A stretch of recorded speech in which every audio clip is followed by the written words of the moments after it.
네, 안녕하세요. 2021학년도 세종과학예술영재학교 입시 요강에 대해서 한번 알아보도록 하겠습니다. 요즘 코로나로 인해서 부모님들 걱정이 정말 많으시죠. 벌써 입학 일정도 2번씩이나 이제 연기가 되고 이러고 있습니다. 이제 뭐 더 이상 연기는 없을 것 같으니까요. 지금 일정에 맞춰서 착실히 준비하면 될 것 같습니다. 지원 자격에서 뭐 눈여겨볼 것은 없고요. 간혹 예술자가 학교 명칭에 있어서 예술을 하는 학교인 줄 아는 어머님들 계시는데요. 그렇지 않고요.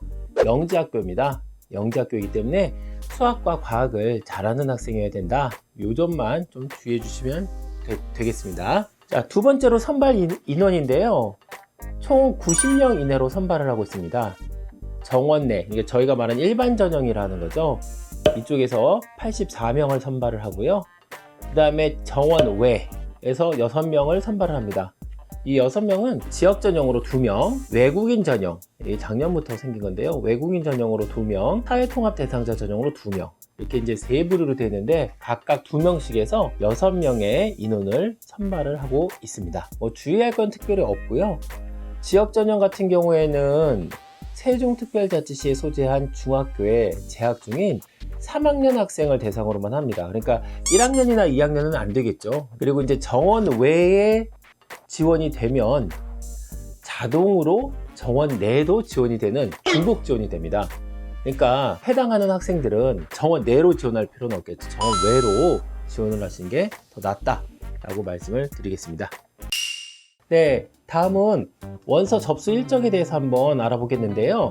원서 접수는 5월 1일부터 시작합니다. 5월 7일까지 진행이 되는데요.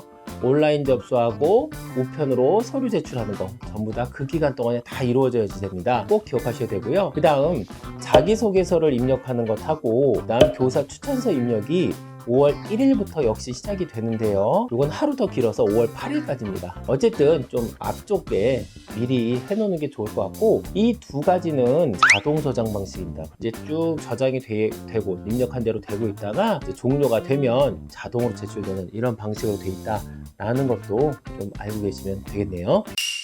단계별 전형에 대해서 한번 살짝 알아보겠는데요.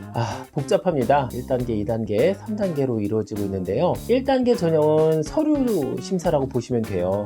그 서류는 뭐냐면 생기부, 그 다음에 교사 추천서, 그 다음에 자소서, 이 세 가지를 가지고 평가를 합니다. 이 세 가지를 가지고 무엇을 평가를 하느냐? 영재학교잖아요. 영재학교니까 당연히 그쵸, 영재성을 평가하겠죠. 그 다음에 이 영재학교에서 중요한 것 중에 하나가 뭐냐면 자기주도적인 학습 능력이거든요. 이 학생이 자기주도 학습 능력이 있는지 이 부분을 평가합니다. 또 한 가지는 요즘에 이제 트렌드이기도 한데요. 인성이죠. 인성 부분을 좀 서류 평가를 통해서 알아보겠다. 이 부분은 나중에 저희가 또 한번 다시 시간을 내서 설명을 좀 드리도록 하겠습니다. 자, 이래서 1000명 내외로 선발을 합니다. 1000명 내외니까 예년에 비해서는 많이 줄어들었죠. 너무 허수가 많아서 그런 거죠. 그리고 2학년 학생들 너무 지원하는 학생들이 많거든요. 그러니까 이제 이런 학생들은 사실 선발 잘 안 되는데 3학년 때 지원할 거 생각해서 미리 한번 지원해 보는 거예요. 그냥 한번 문제도 보고 분위기도 익히고 연습해보자, 이런 측면에서 지원을 하는데 이러지 말라는 의미가 또 포함되어 있지 않았을까, 저는 개인적으로 그렇게 생각을 합니다. 그 다음에 또 이 허수 중에는 좀 안 된 말이지만 너무 실력이 부족한데 그냥 한번 지원해보는 이런 학생들도 좀 있습니다. 이런 학생들 지원하지 말라, 이런 뜻이지 않을까, 저는 그렇게 생각합니다. 지금 제가 적어놨는데 1000명 내외로 되는데 이제 또 문제가 있죠. 무슨 문제가 있을까요? 990등이나 사실은 1010등이나 1000명 내외니까 뭐 거기서 거긴데 운 나쁘게 떨어질 수도 있잖아요. 그래서 저는 이제 1단계에서 1000명 내외 인원을 저희가 선발을 하기 때문에 혹시 자기가 너무 이렇게 완벽하게 성적이 정말 잘 나오고 1단계는 통과한다는 확신이 있으면 안 써도 되고요. 그리고 새고향 아니면 나 안 갈래? 다른 데 안 갈래? 이런 학생도 있을 수 있잖아요. 그러니까 이런 학생들은 새고향을 써야죠. 그런데 꼭 그런 게 아니라면 다른 학교도 한 군데 정도는 더 써보는 것이 좋지 않을까 라는 생각입니다. 2단계 전형은 영재성을 평가하는 시험입니다. 시험. 수학과학 중심의 이런 시험이다라고 보시면 됩니다. 6월 14일 날 평가가 이루어지는 걸로 이제 변경이 됐죠. 지금 보시는 것처럼 1교시, 2교시, 3교시 3번에 거쳐서 나눠지고 있고요. 1교시 수학 80분, 2교시 과학 100분, 3교시 수학 90분 이렇게 구성이 되어 있습니다. 수학 쪽에 좀 더 비중이 높다, 배점이 많다 이렇게 눈에 보이시니까 그냥 그대로 알고 계시면 될 것 같고요. 네, 이런 시험을 통해서 7월 17일 날 2배수 이내 한 180명 정도 되겠죠. 그래서 180명 내외의 인원을 선발합니다. 그리고 이 2단계까지의 전형을 통과한 학생들 중에서 세종특별자치시에 소재한 중학교에 다니는 학생들이 또 있을 거 아니에요. 그 학생들을 8명까지 해서 우선 선발로 8명까지 해서 우선 선발로 먼저 뽑을 수가 있습니다.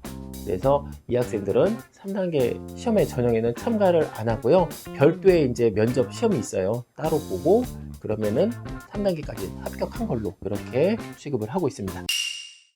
자, 마지막으로 3단계 전형이 있는데요. 융합 캠프죠. 이것도 좀 변화가 있는데요. 원래 일정은 지금 8월 1일부터 8월 2일까지 1박 2일 캠프였는데요. 이게 7월 26일 하루 하는 캠프로 변했습니다.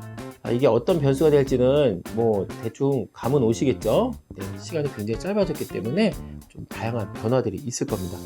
지금 보시는 것처럼 3단계에서는 영재성을 종합적으로 평가한다고 했는데 결국은 면접을 통해서 또 활동, 저희가 관찰평가라고 하는데 활동하는 걸 관찰하고 그걸 평가하는 겁니다. 보시는 것처럼 2단계와 3단계의 성적 비율이 2대 3입니다. 그래서 3단계가 굉장히 중요하다라는 것을 알 수가 있겠죠. 전형 일정에 대해서는 좀 더 나중에 기회가 되면 자세히 좀 더 알아보도록 하고 지금 일정이 이렇게 된다라고 말씀을 드리겠습니다. 3단계까지 한번 저희가 알아봤는데요. 전형을 거쳐서 이제 3단계까지의 합격자가 나오게 되면 12월에서 2021년 1월 사이, 이 사이에 최종 합격자를 이제 알려주게 되는데 이유는 간단하죠. 네, 3학년 과정 열심히 해라, 학교생활 성실히 수행해라 이런 의미니까 성실히 그냥 수행해서 맞춰주시면 되겠습니다. 저희가 이렇게 해서 세종과학예술영재학교 지원 자격, 선발 인원과 원서 접수하는 거에 대해서 좀 알아봤고요. 다음 시간에는 저희가 자소서를 쓰는 방법, 실전 요령 이런 거에 대해서 한번 자세히 살펴보도록 하겠습니다. 자, 시청해주셔서